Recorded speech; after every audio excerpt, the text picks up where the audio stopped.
Welcome back to another episode of Coaches on Zoom Drinking Coffee. Got my coffee here. There we go. It's my pleasure to welcome Tony Martignetti to the show this morning. Tony and I, this is our first time actually meeting, but I had a chance to see Tony deliver a session last week on leadership, and he's got a really interesting backstory, and so I look forward to getting into all of that. So welcome to the show, Tony. Thank you so much. I'm so thrilled to be here. That's great. So you're in Boston, same time zone as me in Toronto. We have some pretty significant sporting rivalries between our cities, all of which are dormant right now, unfortunately. But hopefully soon enough, you know, the Maple Leafs and the Bruins can start beating on each other once again, and the Red Sox and the Blue Jays the same. It's been a weird last couple months with two sports towns being dormant in that way. I'm sure it's Boston. It's huge part of the culture there. Yeah, I think everyone's anxious, especially with this is usually when Red Sox are starting to get fired up and nothing happening. Nothing happening. Yeah. So when I saw you talk last week, and obviously it was in a virtual setting as we are again today, it was very clear. I actually talked to a group of other coaches afterwards about, you know, the passion around leadership. Sometimes it comes from a place of just sort of wanting, you know, good intent, wanting to do good in the world. Sometimes it comes from, you know, having had negative experiences yourself and wanting to change things for future generations. So maybe we start there. I mean, your background is you've been a leader. You've been, you know, very successful in business.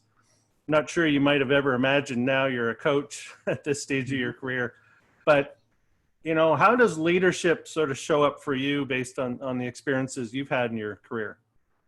Yeah, I mean, I would say that my leadership now is stronger than my ability to lead is stronger now than ever before because my impact is broader, and the impact I can have is a more ripple effect that I can have, impacting more people by having more conversations with people across a broader swath of communities. But I had to go through all the things I did and get the experiences I did in order to get to where I am today. And I see the journey of becoming a coach has been really the most powerful thing that I could have gone down, including the past, let's say, 2 years of my experience as a coach. And you want to dig into that a bit in terms of what has shifted for you in that time frame? Yeah, I would say that in order for me to become the coach I am, I had to really understand myself better. And that is about going deeper. And I often talk about inspiration through honest conversations. And honest conversations are not just about having conversations with other people. It's about having a conversation with yourself. Now, before you start saying like, oh, that sounds really out there, it's about really understanding what it is that you want, what it is that you're all about, what do you value? And these are things that most people don't really dig into if they're just going on autopilot throughout their days. So I had to do that for myself. I had to understand myself better. And that's what, when I entered the coaching world, I really kind of committed to digging deeper so that I could go deeper with my clients. So that is where I think as a leader now, I understand more than I ever have. Yeah, it's amazing. Eh? So this transition was really, you know, not just as a career, but it's a personal transition of your own to leave the corporate world and then land in this new role. But you've kind of taken your time. You know, we're part of Rich Litvin's programs, and you know, in the book, you know, he talks about doing a deep dive on yourself before you go and try to do it on somebody else. Right? Yeah. I see becoming a coach is really, it's a three-pronged approach. You know, it's understanding, taking a personal transformation. It's gaining coaching skills, but then there's also, you know, really embracing the business of coaching. and understanding that, which, you know, yeah, sure. I mean, I've started businesses in the past, and sure, I've done some transformation before I came into coaching, but it's about taking those to a next level, and then coaching skills, which there, you know, there's something that really has to be said about really learning those things that take people to the next level and how to take people there. Mm-hmm. Yeah, I mean, we haven't really talked about, you know, my backstory is, you know, I've been coaching for 31 years now, which I count myself grateful for. But it shifted. You know, I started off coaching athletes, so I was a high performance sports coach, and did that for, you know, almost 20 years. And while the athletes changed, the modalities and the skills became a little bit repetitive, you know, over the years. You know, you've seen, you know, I was trying to do the math. I probably coached around 800 to 1,000 athletes, and so you get lots of reps in, right? You get lots of reps in, you know, and in sports, you're seeing them 2-3 hours a day, oftentimes. So not only are you getting lots of reps in, you're getting lots of volume in, and but when I shifted out of that context into working into the more of the business side and into entrepreneurship, I totally went through that transformation. It was really interesting for me. I went to a conference in New York City where there was a panel around, that all spoke on the same topic, but they were from 3 completely different contexts. One was a sports coach, one was a business related, one was a sports expert, one was a business expert, and one was an expert in some other field. And I just remember hearing the one I talk about the most. There was a neurosurgeon from New York City. There was a Formula One pit crew guy that runs one of the Formula One teams. And then there was a director from Broadway, right? But they were talking about performance under pressure. And so I remember sitting through that conference and just like a light bulb went on where I heard leadership and coaching and in a whole different context, in that it was all the same, right?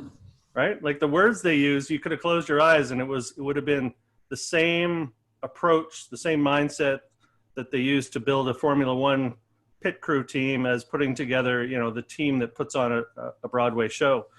And even the team of nurses and doctors that supported the neurosurgeon. So, you know, it's part of, I suppose, our journey. You know, you've gone from this corporate world of seeing things in one way, and now you're working with clients in a different context, but often leadership is leadership, right? Yeah, yeah. And so, you know, when you have clients today, what's the bridge that makes them feel like you understand what they're going through? Yeah, before I answer that question, I wanted to kind of leverage off of what you said, because I think it's so beautiful. I find it very humbling and interesting when you see these different disciplines arriving at the same, you know, principles and leadership from different, you know, places. And that's what makes it interesting. I love the diversity of backgrounds that can bring people the skills they need. And that's what inspires me, is diversity, and also bringing that to the table, because we all have something to learn from different places. And so when I'm working with people now, it's about them shifting their lens and saying, okay, well, what's another way of looking at these things that I'm doing? And remain curious, remain, you know, humble to the fact that I don't have all the answers. And that's one of the things that I've seen a lot in the people I've worked with. Sometimes they come with a very myopic view of the world, and it's about them expanding their view of the world and then getting focus on how can they approach their next steps. So it's like expanding and then contracting so they can get the next action done. I'm not sure if that answers your question. No, absolutely. No, it's a great, and no, it's actually the perfect answer in the sense that, I mean, that was, I think, the impetus behind this conference that I was at was, let's actually expose a high performance mindset from different perspectives to people who maybe are stuck in one way of thinking, and to kind of put a light bulb on to the fact that there are many different ways of approaching leadership and high performance, but in some ways there are always some core issues that need to be uncovered. And, you know, I mean, in working with leaders, you know, and in coaching in general, one of our main things is to kind of, you know, create those insights and those new perspectives just by shifting the lens a little bit and how they're looking at it. And so, no, I think that, you know, the idea that diversity of thought, I always, you know, find it interesting. So there's a lot of discussion around diversity of thought in workplaces. Well, there's a lot of talk about diversity in workplaces. I'm not sure that it's always treated as diversity of thought, right? I think it's diversity on the outside. Do the optics look diverse? But I know I was involved in a program a couple of years ago where some students brought up the point that while we had a very diverse group, all of the reading materials we were giving were all written by white men. All were coming from a very similar sort of political or, you know, mindset. And we weren't really challenging the group to think about things in a truly diverse way. And so, when you approach sort of trying to coach from a diverse, like coach diversity of thought into a client, how do you do that? Because, you know, we all come with our own story, right? So how do you make sure you're not almost contributing to that? Yeah, I love how you're leaning into this, because this is something that's been on my mind a lot, about how to get that diverse thinking, especially in teams where there historically has been a very, not a lot of cognitive diversity. The first thing I think when I'm with one person, as I say, well, you know, what would another way of thinking about this? What would the person who is complete opposite of you think? And that's a way to just kind of trigger another thought process for that one person. But in working with teams is another way to do that, just by ensuring that you insert new people into that team and see if you can trigger a change in the way that they operate. I do a fair amount of work with psychological safety, and in trying to get people to think, okay, do I feel safe to speak up and say what's on my mind, and trigger people to think, okay, is this a safe environment for my thoughts to be put into the room? And in order to have that happen, you need to ensure that people have that cognitive diversity in mind. So I guess the long story short is there's many different ways to go about that, but it starts by having them put on another hat and say, what would the opposite of my thinking be? Yeah. And it reminds me of Edward de Bono's books, The Six Hats. Yeah. Yes. Yeah. Love that. Yeah. And I love it's an intentional way of bringing that into a team environment, but we could also do it ourselves, right? Try wearing all six hats and see what comes to mind on whatever we're thinking about. Yeah. Yeah. It's beautiful. Yeah, that's cool. So coaching for you right now, what does that look like? What kind of clients, the business of coaching in a world where, you know, belts are being tightened and, a lot of people being laid off and a lot of uncertainty, but how is coaching landing for you right now?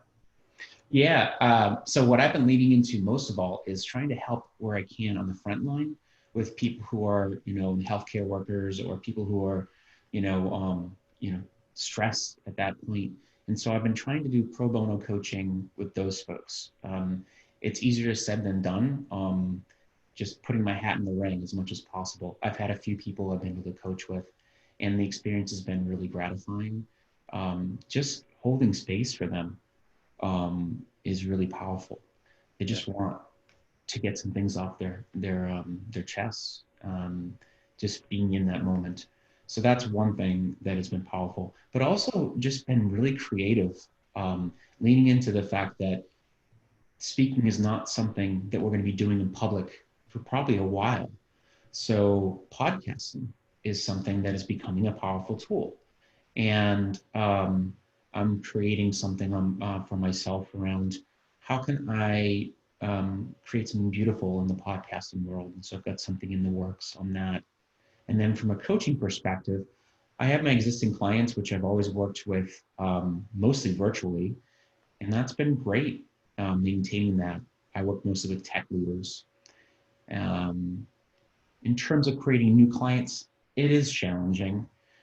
One of the things that's been powerful is thinking about more group programs, because that way it's more of an affordable point. But there's also power in the group programs in the sense that people get to learn from each other. So it's interesting how, they say constraints create opportunities, and it's true. Mm-hmm. Yeah, absolutely. Yeah, and I love the group format, especially at a time like this. As you said, the learning and also the sense of support, and like we're all in this together, right? Yeah. It's easy to be at home and be thinking, well, I'm the only one going through this, and to get out of that funk in a group setting is super powerful. So that's great. Your talk last week presented the early form of what is going to be a TED Talk at some point. Yes. Yeah. Yes. So let's dive into that, because it was clear that there was a deep passion for the message that you're trying to get across through that talk. And before we started recording, we talked about the fact that you're coming at this topic from a sort of a leaders in the field perspective. I work with business students and MBA programs, and I'm coming at it very much same message, but from a future leaders perspective. And how do we shape those future leaders? And, unapologetically, how do we actually expedite their passage to getting to places of influence? Because I think, we look at the workplace and we look at the young generations coming up, they are going to require, in a lot of ways, a different kind of leadership. They have different expectations of the world than you and I had maybe or that you and I felt comfortable putting out into the world when we entered the workforce, right? So maybe talk about sort of the premise behind the message of your TED Talk and why that's so important to you. Yeah. Yeah, for me, I mean, as you probably got a sense for, is that I had to leave the room in order to change the room. And that's the path that I'm on right now, is to kind of create a way for people to wake up and see that inspiration is an important part of this transformational leadership model.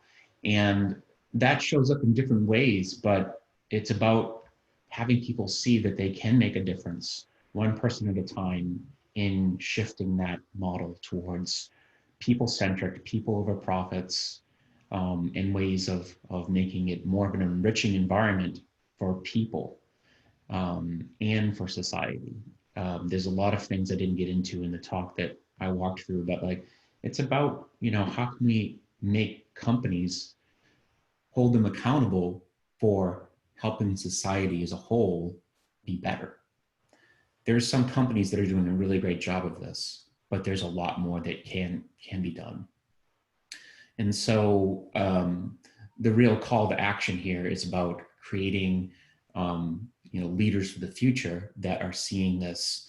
The way that they can lead is putting people first, enriching people, not just seeing employee engagement as the end goal, because that's great, but it's not enough.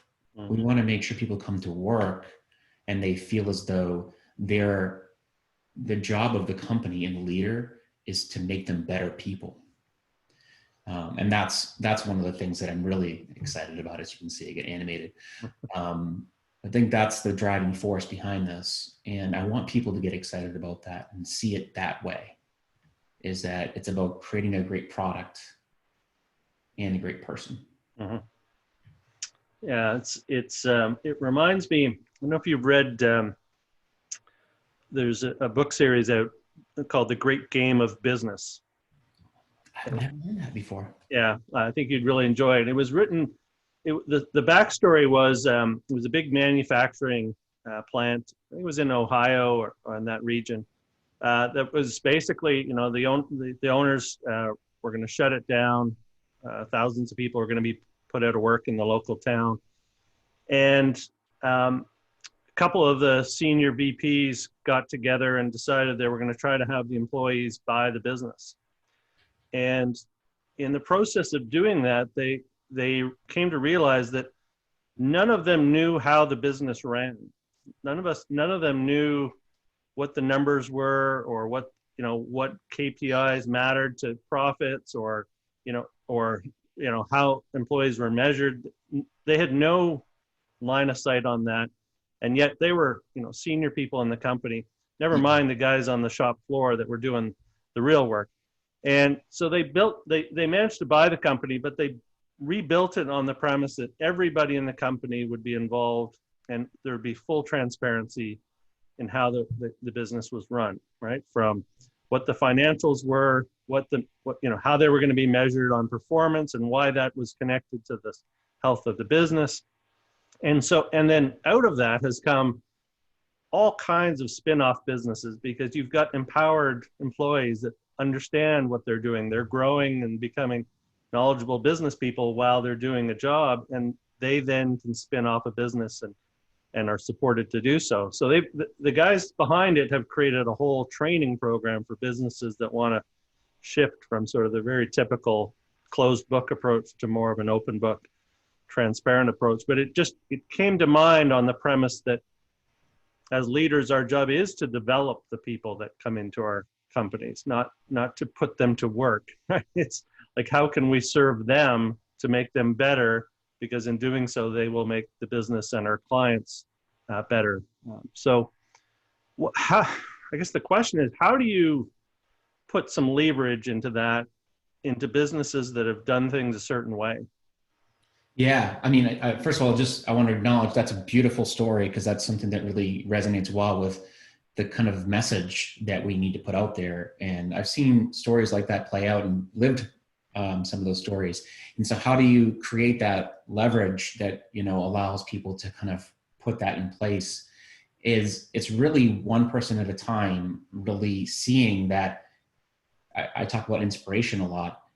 If you inspire people to come to work every day and create something to go that extra mile by ensuring that the story that you're creating about your business is empowering for them, that they see that the impact you're making on the world and on them is something that's meaningful, that's the starting point. Once you start the wheel in motion, it's like the hedgehog effect. Before you know it, the wheel starts turning, the flywheel effect, sorry. It starts to create more and more opportunities to get it going. And so there's an element of start with inspiration and then keep it going. So that's where the leverage comes from. It starts from having an empowering way to inspire people, get them enrolled, and you'll have your people show up every day to do more. Yeah. And that's really a message that can resonate for a leader at any level. I mean, that's not limited to a CEO. Absolutely. Yeah. Absolutely. I mean, it's really, it's from the manager, even at the ground level, is that, you're responsible for your own inspiration in some ways. What is going to inspire you to get up every day and do what you need to do, but also seeing it from other levels too. You want to start from the top. If the person at the top is showing up every day and is just focusing on the numbers, or just focusing on, okay, what are we going to do to get through next week? And not really giving you the message of like, oh, we have this big dream to create something amazing in the world. And I worked in the biotech space. If they're not talking about what are we doing for the patients, we're helping Sally who's, suffering from cancer. If they're not talking about the patients and they're just talking about meeting the street's expectations and, oh, if we just cancel this program, then we can make the numbers. You start to lose people. Yeah. You start to lose that momentum of, this is what we're here for. We're here to save lives. And not to say that that's the only bit. You have to inspire them personally saying, you make a big difference in what drives this business forward. And those bits are what drives the flywheel into action. Yeah. Yeah. And employees, it always surprises me, and maybe it shouldn't anymore, to see that leaders don't understand that their people can see companies for what they are, right? Like if the actions don't line up to the words, Yeah. All the corporate social responsibility marketing that you want to do in the world doesn't fix a company whose employees don't feel that the message is actually aligned to what their company does day to day. Yeah. So do you tie into that corporate social responsibility piece in terms of like, it's one thing to have the outward facing piece of it, but what does it actually mean to your employees? Because that would seem to be pretty critical to the work you're doing. Yeah. I mean, for sure. I mean, that's one thing that I used an example recently about Delta Airlines. Now, like, not to say I'm huge, I don't fly Delta all the time. In fact, I don't recently fly anywhere, but Delta seems to be a good example. Like they've recently committed to reducing their footprint. This is pre-COVID. They talked about how they're reversing the tide and their impact on the world, and I think that's a really powerful message from the top. So the CSR is starting to be really positive, but the messaging on the inside is really powerful too. And so I'm seeing this, a person who's running an airline of all places, which has been historically criticized for all of the things that they do, changing the tides on the CSR front, but also internal messaging, and their employees are kind of feeling the impact of, wow, we can be a different type of company on the inside.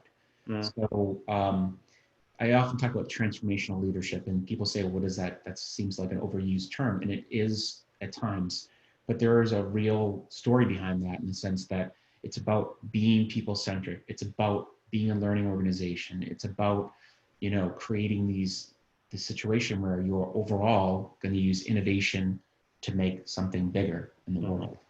So I see that's a good example. Yeah.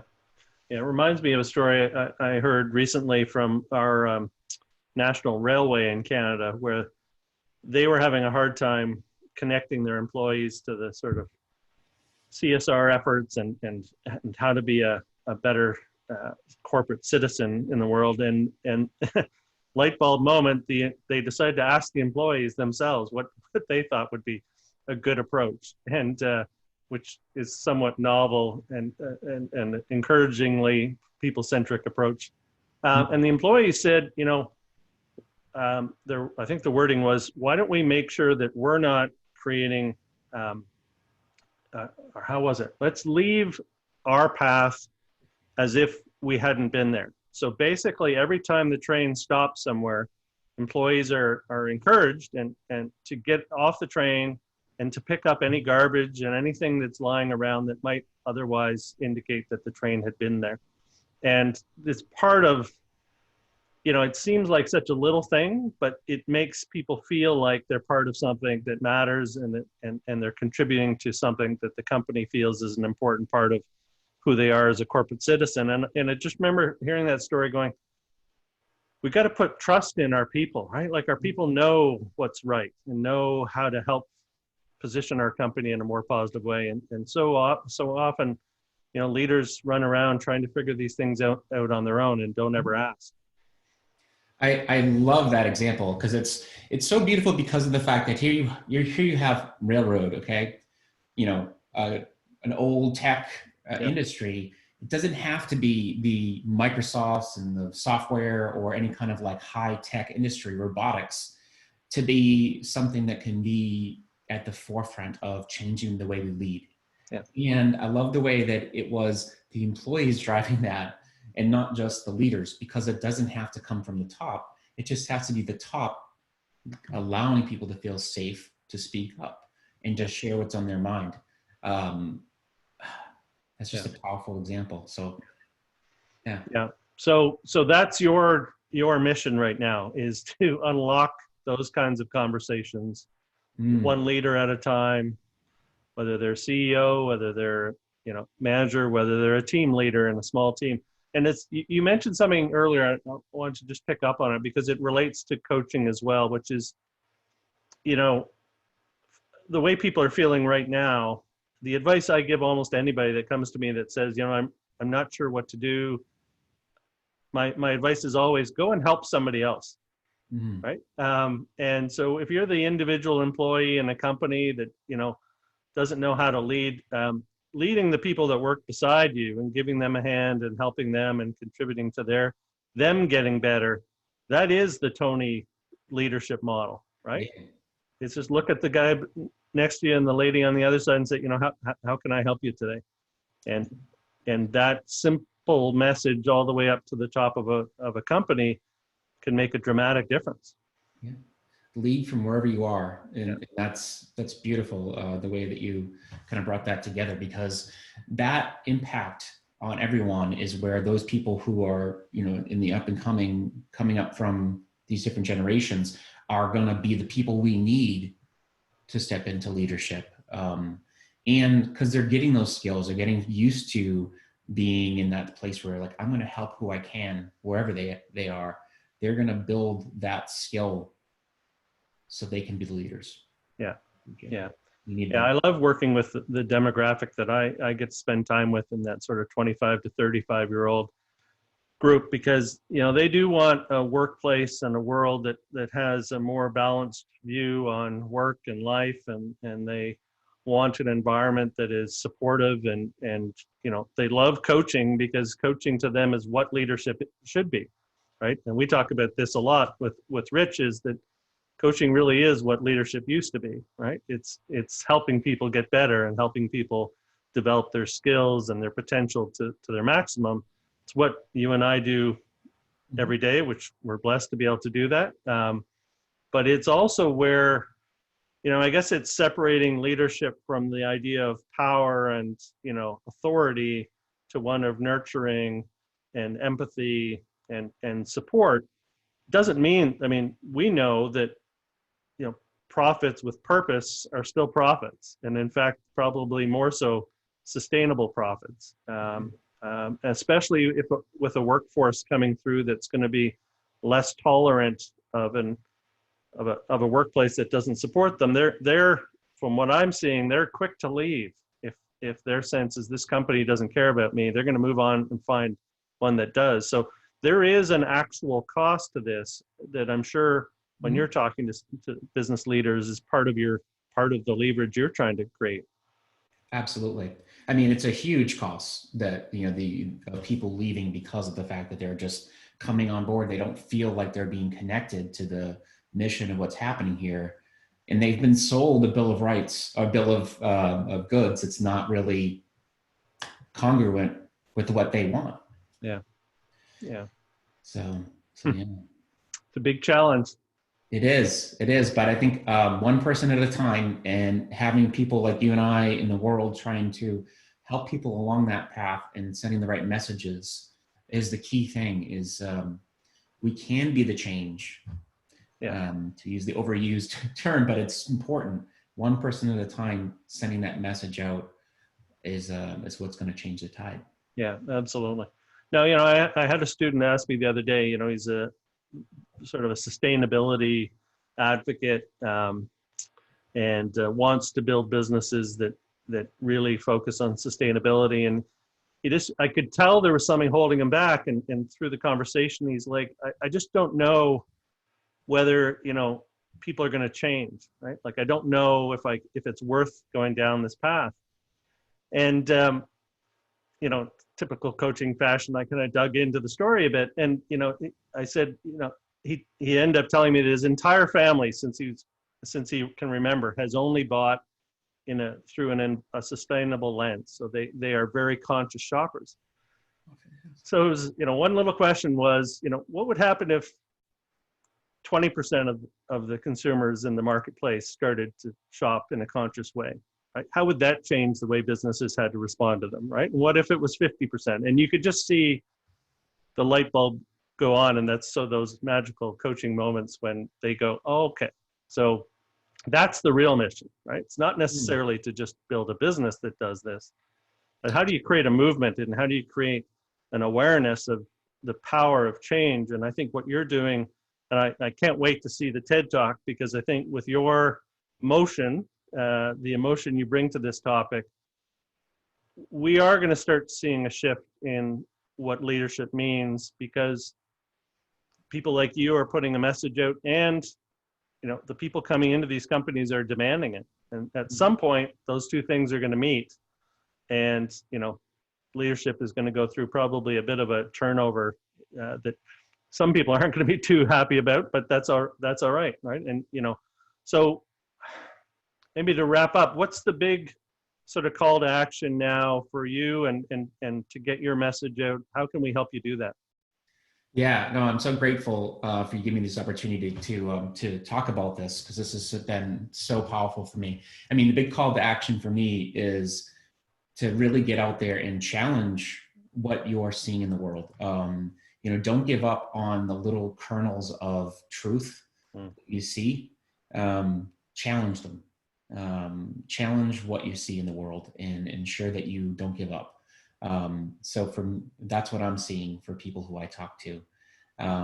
Look for inspiration in little places, because inspiration is, to me, the fuel that drives us forward to the next level of where we need to go, especially right now, as to where we are in the world. Inspiration's hard to come by, but we can use that as the jump point to the next level.